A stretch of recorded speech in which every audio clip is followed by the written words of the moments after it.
রাজনীতি হওয়া উচিত দেশের মানুষের জন্য, বললেন তারেক রহমান। জামায়াতে আমিরের বগুড়া সফরের কর্মসূচি ঘোষণা। জনসেবা সেন্টার খোলার ঘোষণা আক্তার হোসেনের। প্রার্থিতা ফিরে পেতে হাসনাতের আসনের বিএনপি প্রার্থীর রিট। ম্যাজিস্ট্রেটকে হুমকির পর এবার ইউএনওকে নিয়ে অভিযোগ তুললেন রুমিন ফারহানা। দোষারোপের রাজনীতিতে মানুষের উপকার হয় না বলে মন্তব্য করেছেন বিএনপির চেয়ারম্যান তারেক রহমান। তিনি বলেন, মানুষের পাশে দাঁড়ানোই সবচেয়ে বড় রাজনীতি এবং রাজনীতির মূল উদ্দেশ্য হওয়া উচিত দেশের মানুষের কল্যাণ।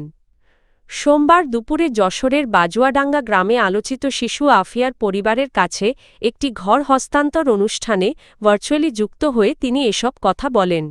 অনুষ্ঠানটির আয়োজন করে যশোর জেলা বিএনপি। তারেক রহমান বলেন, দীর্ঘদিন ধরে দেশে এমন একটি রাজনৈতিক সংস্কৃতি চালু রয়েছে যেখানে এক দল অন্য দলের সমালোচনা ও দোষারোপেই বেশি মনোযোগ দেয়। এই ধারা থেকে বেরিয়ে আসার পরিবর্তন প্রয়োজন, আর সেই পরিবর্তনের সূচনা বিএনপি করেছে বলে তিনি দাবি করেন। তিনি আরও বলেন, আফিয়ার পরিবারের মতো দেশে অসংখ্য অসহায় পরিবার রয়েছে। বিএনপি প্রচলিত রাজনীতির বাইরে গিয়ে এসব পরিবারের পাশে দাঁড়ানোর চেষ্টা করছে। তবে একটি রাজনৈতিক দলের পক্ষে একাই এই দায়িত্ব বহন করা কঠিন। এ কারণে ভবিষ্যতে সরকার গঠনের সুযোগ পেলে ফ্যামিলি কার্ডের মাধ্যমে অসহায় মানুষের জন্য সহায়তা নিশ্চিত করার পরিকল্পনার কথাও জানান বিএনপি চেয়ারম্যান। আগামী ২৪শে জানুয়ারি বগুড়া সফরে যাচ্ছেন জামায়াতে ইসলামীর আমির ডা. শফিকুর রহমান। তিনি গাইবান্ধা থেকে সরাসরি বগুড়ায় যাবেন। সোমবার সকালে বগুড়া জেলা ও শহর জামায়াতের যৌথ উদ্যোগে জেলা কার্যালয়ে জনসভা সফল করার লক্ষ্যে একটি প্রস্তুতি সভা অনুষ্ঠিত হয়। সভায় জেলা আমির অধ্যক্ষ মাওলানা আব্দুল হক সরকার ও শহর আমির অধ্যক্ষ আবিদুর রহমান সোহেল সহ দলের নেতারা উপস্থিত ছিলেন। দলীয় সূত্র জানায়, বগুড়ায় যাওয়ার পথে ডা. শফিকুর রহমান শিবগঞ্জ উপজেলার মোকামতলায় একটি পথসভায় বক্তব্য দেবেন। পরে তিনি বগুড়ার ঐতিহাসিক আলতাফুন্নেছা খেলার মাঠে আয়োজিত নির্বাচনী জনসভায় অংশ নেবেন। বগুড়া শহর জামায়াতের সেক্রেটারি অধ্যাপক আ.স.ম. আব্দুল মালেক জানান, সকাল ১০টায় আনুষ্ঠানিকভাবে জনসভা শুরু হবে। এর আগে সকাল ৯:৩০ থেকে নির্বাচনী সঙ্গীত পরিবেশন করা হবে। এদিকে বগুড়া জেলা জামায়াতের সেক্রেটারি মাওলানা মানসুরুর রহমান বলেন, জনসভা শেষে ঢাকায় ফেরার পথে দুপুর ১২টায় শেরপুরে আরেকটি পথসভায় বক্তব্য দেবেন জামায়াত আমির।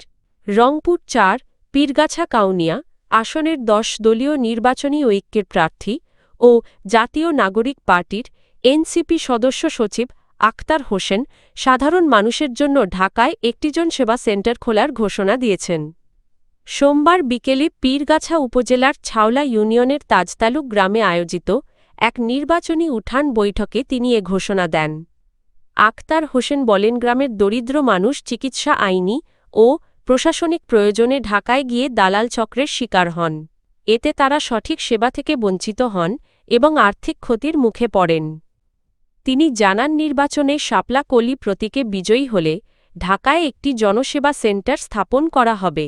সেখানে বিভিন্ন বিশ্ববিদ্যালয়ের শিক্ষার্থীরা স্বেচ্ছাসেবক হিসেবে দায়িত্ব পালন করবেন এবং চিকিৎসা, আইনগত ও প্রশাসনিক সহায়তা দেবেন। তিনি আরও বলেন, ঢাকায় আসা কেউ যেন বিপদে না পড়েন, সেজন্য প্রয়োজন হলে একজন প্রতিনিধি তাদের সঙ্গে থেকে প্রয়োজনীয় কাজ সম্পন্ন করবেন। এসব সেবা সম্পূর্ণ বিনামূল্যে দেওয়া হবে। উঠান বৈঠকে জেলা ও উপজেলা এনসিপির নেতৃবৃন্দ, জামায়াতে ইসলামীর স্থানীয় নেতারা এবং বিভিন্ন রাজনৈতিক দলের প্রতিনিধিরা উপস্থিত ছিলেন। কুমিল্লা ৪ দেবিদ্বার আসনে বিএনপির প্রার্থী মঞ্জুরুল আহসান মুন্সী তার মনোনয়নপত্র বাতিলের সিদ্ধান্তের বিরুদ্ধে হাইকোর্টে রিট করেছেন। সোমবার তিনি নির্বাচন কমিশনের ইসি সিদ্ধান্তের বৈধতা চ্যালেঞ্জ করে এই রিট দায়ের করেন। এর আগে রিটার্নিং কর্মকর্তা তার মনোনয়নপত্র বৈধ ঘোষণা করলেও জাতীয় নাগরিক পার্টির এনসিপি প্রার্থী হাসনাত আবদুল্লাহ আপিল করলে শুনানি শেষে গত শনিবার ঋণ খেলাপির তথ্য গোপনের অভিযোগে ইসি মঞ্জুরুল আহসান মুন্সির মনোনয়ন বাতিল করে। অন্যদিকে একই আসনে হাসনাত আবদুল্লাহর মনোনয়ন বাতিল চেয়ে মঞ্জুরুল আহসান মুন্সির করা আবেদন নির্বাচন কমিশন নামঞ্জুর করেছে। ফলে হাসনাতের মনোনয়ন বৈধ থাকছে। এদিকে চেম্বার আদালত মঞ্জুরুল আহসান মুন্সির ঋণ খেলাপি সংক্রান্ত রুল 2 সপ্তাহের মধ্যে নিষ্পত্তির নির্দেশ দিয়েছেন। আইন অনুযায়ী বর্তমানে তার নির্বাচনে অংশগ্রহণের সুযোগ নেই। তবে প্রিমিয়ার ব্যাংকের আইনজীবী জানিয়েছেন ঋণ পুনঃতফসিল করা হয়েছে এবং রুল নিষ্পত্তি হলে তিনি ঋণ খেলাপির তালিকা থেকে মুক্ত হতে পারেন। ব্রাহ্মণবাড়িয়া 2 আসনের স্বতন্ত্র প্রার্থী ব্যারিস্টার রুমিন ফারহানা নির্বাচনী আচরণবিধি লঙ্ঘনের অভিযোগের পর এবার প্রশাসনের বিরুদ্ধে পক্ষপাত ও দায়িত্ব পালনে ব্যর্থতার অভিযোগ তুলেছেন। রোববার রাতে নিজের ভেরিফায়েড ফেসবুক পেজে প্রকাশিত এক ভিডিও বার্তায় তিনি সরাইল উপজেলার ইউএনওর একটি দাপ্তরিক চিঠি সামাজিক যোগাযোগ মাধ্যমে ছড়িয়ে পড়া নিয়ে প্রশ্ন তোলেন। রুমিন ফারহানার অভিযোগ একটি সরকারি চিঠি একদিনের মধ্যেই গণমাধ্যম ও ফেসবুকে ভাইরাল হওয়া প্রমাণ করে যে সংশ্লিষ্ট কর্মকর্তারা গোপনীয়তা রক্ষা করতে ব্যর্থ হয়েছেন। তিনি বলেন যে রিটার্নিং কর্মকর্তা নিজের স্বাক্ষরিত চিঠির গোপনীয়তা নিশ্চিত করতে পারেন না, তার ওপর 5 লাখ ভোটারের দায়িত্ব কিভাবে আস্থা রেখে দেওয়া যায় সে প্রশ্ন জনগণের সামনে এসেছে। রুমিন ফারহানা আরও অভিযোগ করেন গত 13 জানুয়ারি তিনি প্রতিদ্বন্দ্বী প্রার্থীদের বিরুদ্ধে আচরণবিধি লঙ্ঘনের অভিযোগ লিখিতভাবে জেলা প্রশাসকের কার্যালয়ে জমা দিলেও এখন পর্যন্ত কোনো পদক্ষেপ বা অগ্রগতির তথ্য পাননি। তার দাবি বিএনপি সমর্থিত প্রার্থী নিয়মিত মাইকিং ও বড় জনসভা করলেও প্রশাসন তাদের বিরুদ্ধে ব্যবস্থা নিচ্ছে না। নিজের বিরুদ্ধে ওঠা বৃদ্ধাঙ্গুলি প্রদর্শন ও হুমকির অভিযোগ প্রসঙ্গে তিনি বলেন বিষয়টি ভুলভাবে উপস্থাপন করা হয়েছে এবং একটি ভিন্ন ঘটনার প্রসঙ্গ বোঝাতে তিনি ওই বক্তব্য দিয়েছিলেন।